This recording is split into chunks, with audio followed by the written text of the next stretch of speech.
Hello adults, hello investors.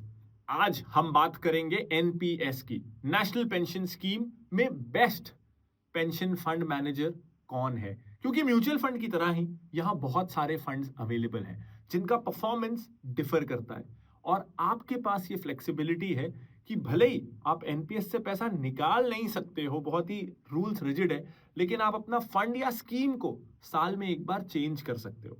तो ऐसे में ये इंपॉर्टेंट हो जाता है कि आप कौन सा फंड मैनेजर सेलेक्ट कर रहे हो या किस बेसिस पे आपको सेलेक्ट करना है। तो इस वीडियो के 3 पार्ट्स हैं। पहले पार्ट में एनपीएस के basics and why you should prefer it over other retirement planning schemes.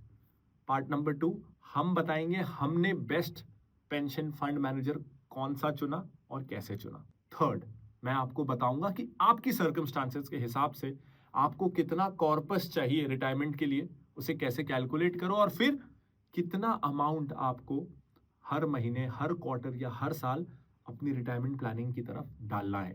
ये तीनों एस्पेक्ट्स जब मिलेंगे ना, बनेगा एक holistic complete retirement planning video.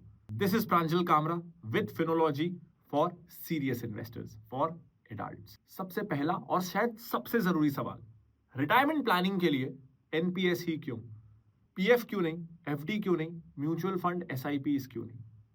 एक सबसे जरूरी रीजन, बाकी सारे प्रोडक्ट्स में लॉक इन या तो कम है या फ्लेक्सिबल है।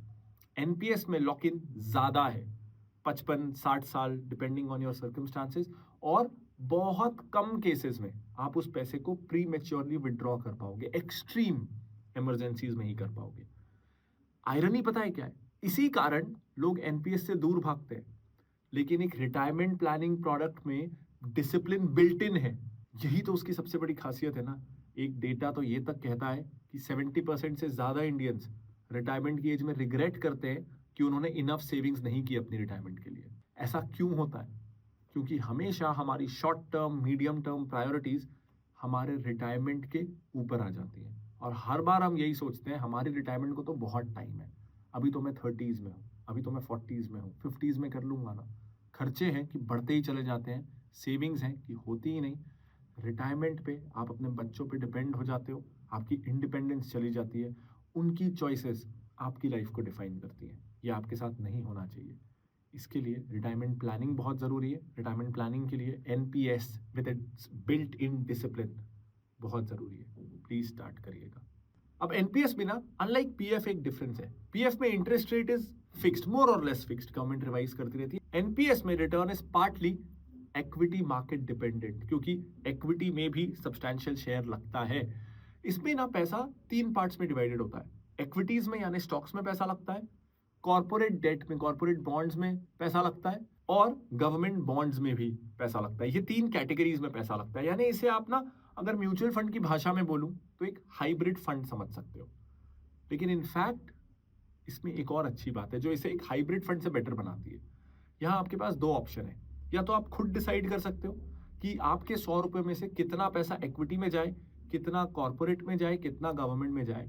या एक और ऑप्शन आता है ऑटो चॉइस, जिसमें फंड मैनेजर आपकी रिस्क प्रोफाइल के हिसाब से ऑटो एलोकेट करेगा, और अपनी मर्जी से नहीं करेगा। फिक्स्ड फॉर्मूला है, उस फॉर्मूला के हिसाब से जैसे जैसे आपकी एज बढ़ेगी इक्विटी एलोकेशन कम होता जाएगा, बाकी दोनों कैटेगरीज में बढ़ता जाएगा। इसमें डिसिप्लिन भी बिल्ट इन है, एसेट एलोकेशन भी बिल्ट इन है।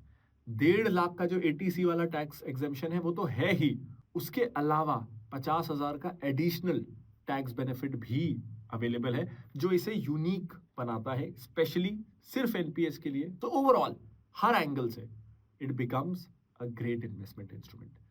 विड्रॉल के समय एक बात का ध्यान रखना है, जो भी आपका पैसा आएगा ओवरऑल, उसका अप टू 60% तो आप विड्रॉ कर सकते हो, लेकिन मिनिमम 40% का आपको एक पेंशन प्लान या एन्युटी प्लान खरीदना है, ताकि लमसम तो आपको पैसा मिल गया रिटायरमेंट पे, लेकिन ऐसा ना हो कि आपने पूरा पैसा लमसम निकाल लिया, उसको उड़ा दिया, अब रिटायरमेंट का खर्चा करने में प्रॉब्लम आ रहा है। तो इस बात का भी एनपीएस में ध्यान रखा गया है। और अब मुझे लगता है मैंने काफी एनपीएस को बेच दिया है, काफी सेल्समैन जैसा एक्ट कर लिया है मैंने बिना पैसों के। तो अब चलते हैं हम एनपीएस सिलेक्शन की तरफ। हमने फंड मैनेजर कैसे सिलेक्ट किया? तो देखो, 11 ऑप्शंस थे हमारे पास, लेकिन हमें वो फंड मैनेजर चाहिए था जिसका कम से कम 10 साल का ट्रैक रिकॉर्ड है। तो स्टेप 1, यहीं पे 11 में से 5 एलिमिनेट हो गए, बचे 6। सेकंड, फिर हम आए AUM की तरफ कि ऐसा ना हो कि फंड बस है लेकिन उसके पास मैनेज करने को एसेट्स ही नहीं है, तो उसकी प्रायोरिटीज बदल जाती हैं, कॉस्ट कम करने पे बहुत ज्यादा ध्यान आ जाता है, एक अच्छा हेल्दी बिजनेस नहीं होता है। So we were looking at a business जो अच्छे तरीके से चल भी रहा हो, तो हमको चाहिए था ऐसा फंड मैनेजर जिसके पास कम से कम 5,000 करोड़ का AUM हो। ऐसा करने पे 6 में से 2 फंड और एलिमिनेट हो जाते हैं, हमारे पास 4 फंड बचते हैं। फिर हमने लगाया थर्ड फिल्टर, 5 साल में रोलिंग रिटर्न्स में कौन सबसे कंसिस्टेंट है, और ये फिल्टर लगाने के बाद हमारे लिए चॉइस क्लियर थी और इसमें हमने चुना HDFC का पेंशन फंड मैनेजमेंट। सारे ऑप्शंस में से सिर्फ एक यही था जो निफ्टी 100 को बीट कर पाया, बाकी कोई भी इस बेंचमार्क को बीट नहीं कर पाया था। तो अब जब फंड मैनेजमेंट भी रिवील हो गया है, अब आते हैं हम तीसरे पार्ट की तरफ कि आपको कैसे पता चलेगा कि आपको रिटायरमेंट के लिए कितना कॉर्पस चाहिए और उसके लिए आपको कितना पैसा हर महीने या हर साल NPS में डालना है। ये सॉल्यूशन बहुत ज़रूरी था लेके आना, and we have built it. तो अब ना मैं आपको स्क्रीन बाय स्क्रीन दिखाता हूँ कि आपको क्या करना है। मैं कुछ भी मोनेटाइज करने की कोशिश नहीं कर रहा हूँ। We have built it so that entire India खुद से DIY फाइनेंशियल प्लानिंग कर सके फ्री में। तो बहुत मेहनत लगी है रेसिपी 2.0 को बनाने में, और अब जैसा मैं आपको दिखाऊंगा ये फ्री सारे टूल्स आई एम श्योर आपको बहुत पसंद आएंगे और बहुत हेल्पफुल रहेंगे। सो सबसे पहले आपको जाना है recipe.phinology.in पे। इसके डैशबोर्ड पे जब आप जाओगे तो आपको अभी, क्योंकि आपने यूज नहीं किया है तो सब कुछ आपको ब्लैंक दिखेगा, लेकिन आपके मतलब का क्या है? आपके मतलब का है, आप यहाँ देख रहे हो माई गोल्स। माई गोल्स को जब आप एक्सपांड करोगे ना तो आपको दिखेगा रिटायरमेंट। अगर आप सीधा यहाँ जाते हो और आप जाओ, कोई प्रॉब्लम नहीं है, तो यहाँ पे आपको ये पेज लॉक दिखेगा, क्योंकि यहाँ रिजल्ट दिखाने के लिए कि आपका रिटायरमेंट प्लानिंग कितने की करनी है, आपको कितना आपको इन्वेस्टमेंट करना है, ये दिखाने के लिए इस प्लेटफॉर्म को आपसे कुछ इनपुट चाहिए।